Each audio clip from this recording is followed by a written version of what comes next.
প্রত্যেকটা মেয়েরই একটা স্বপ্ন থাকে যে বিয়ের পরে সুন্দর একটা সংসার হবে।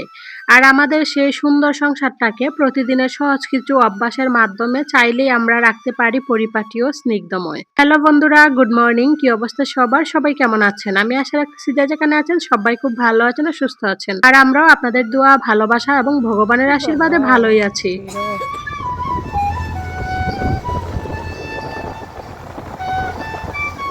আর আমরাও আপনাদের দোয়া, ভালোবাসা এবং ভগবানের আশীর্বাদে ভালোই আছি। প্রত্যেকদিনের মতো আজকে আবার একটি ব্লগ ভিডিও নিয়ে আমি হাজির হয়ে গেলাম। আমি আশা রাখতেছি শুরু থেকে শেষ পর্যন্ত যদি ধৈর্য সহকারে ভিডিওটা দেখেন, তাহলে অবশ্যই আমার ভিডিওটা আপনাদের কাছে একটু হলেও ভালো লাগবে। আর আমার ভিডিওর কোথাও কোনো অংশ যদি আপনাদের কাছে বিন্দু পরিমাণ হলেও ভালো লেগে থাকে, তাহলে প্লিজ আপনার কাছে আমার হার্ডলি রিকোয়েস্ট রইল, অবশ্যই একটা লাইক করবেন, একটা কমেন্টস করবেন। আর যারা নতুন আছেন, ফেসবুক থেকে দেখতেছেন, অবশ্যই আইডিটাকে ফলো দিয়ে রাখবেন। আর যারা ইউটিউব থেকে দেখতেছেন, আমার চ্যানেলটাকে সাবস্ক্রাইব করে পাশে থাকবেন। আর যারা প্রতিনিয়ত লাইক, কমেন্ট, শেয়ার করে আমাকে সামনের দিকে এগিয়ে নিয়ে যাচ্ছেন, আমাকে মোটিভেট করতেছেন, আপনাদের সবাইকে জানাই আমার অন্তরের অন্তঃস্থল থেকে অসংখ্য অসংখ্য ভালোবাসা। যাই হোক, চলেন ভিডিও শুরুতে যে কথা বলছিলাম যে আমরা যদি চাই তাহলে প্রতিদিনের সহজ কিছু অভ্যাসের মাধ্যমে আমাদের এই স্বপ্নের সংসারটাকে খুব সুন্দর করে পরিপাটি ও স্নিগ্ধময় করে রাখতে পারি।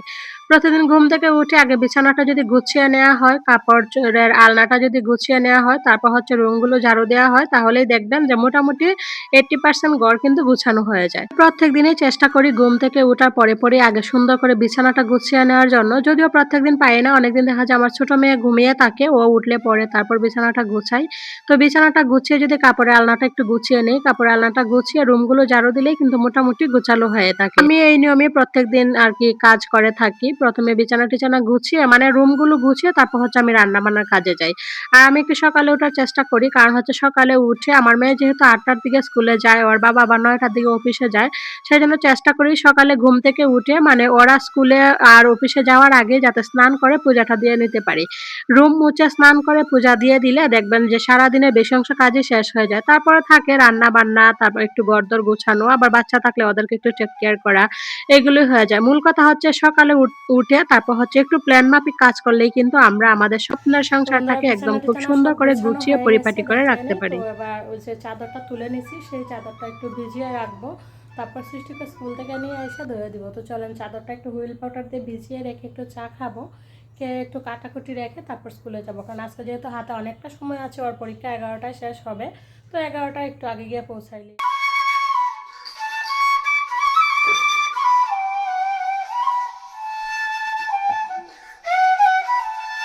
আসলে আপনি যদি সাথের কাজগুলো সাথে করে নেন, তাহলে দেখবেন আপনার এত কাজ জমবেও না। আবার একসাথে যে অনেক কাজ জমে থাকলে পরে যে একটা নিজের মনের কাছ থেকে আগে হেরে যায় যে পারবো কিনা আজকে এত কাজ করতে।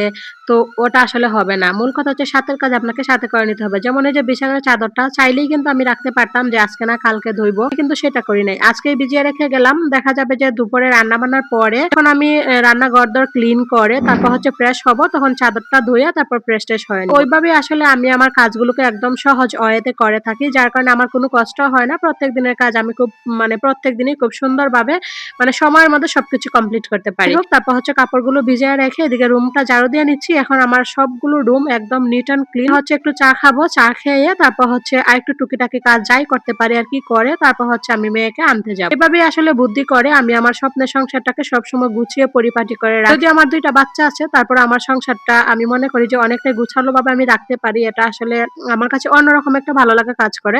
আমার সংসার যদি একটু অগোছালো থাকে, আপনারা বিশ্বাস করবেন না, না আমার খাইতে ভালো লাগে, না আমার বইতে ভালো লাগে, না কোনো কাজকর্ম করতে ভালো লাগে। থেকে আগে হচ্ছে যে আমি আগে গুছিয়ে পরিপাটি করে রাখবো, তারপর হচ্ছে আমি খাই কিংবা বসি বা মোবাইল দিকে মানে যাই করি না কেন, মূল কথা হচ্ছে আগে ঘরদোর গুছানো থাকতে হবে।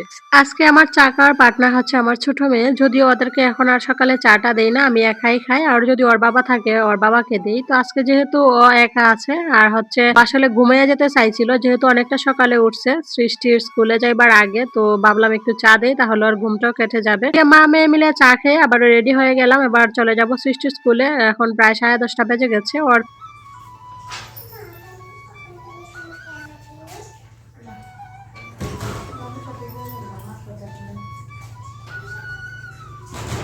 গুড আফটারনুন আমার প্রিয় বন্ধুরা। এখন একবার দুপুরে রান্নাবান্না কমপ্লিট করে চলে আসলাম। আসলে ওকে পরীক্ষার যেদিন থাকে না, পরীক্ষার দিন এত তাড়াহুড়া লাগে কারণ ওর পরীক্ষা শেষ হয় 11টায়। বাসায় আসতে আসতে 11:30, আবার বাসায় এসে ওদের ড্রেস চেঞ্জ করাইয়া খাওয়াইয়া তারপর হচ্ছে কাটাকুটি করে রান্না বসাইতে বসাইতে একটা আজান পড়ে যায়। এত তাড়াহুড়া লাগে যার জন্য আজকে দুপুরে রান্নাবান্না শেয়ার করি নাই। তো দুপুরে এই তো একটু মুগ পোলাও করছিলাম, তার সাথে ছিল হচ্ছে বেগুনের বড়া, ছিল সবজি, আর তার সাথে ছিল হচ্ছে ডিমের ঝোল। এখন হচ্ছে সন্ধ্যাবেলা, তার সাথে কি খাবো ভাবলাম একটু কলা পিঠা করি। এই তো ময়দা দিয়ে কলা পিঠা করলাম। তো এগুলো দিয়ে হচ্ছে সন্ধ্যা নাস্তা হবে আজকে।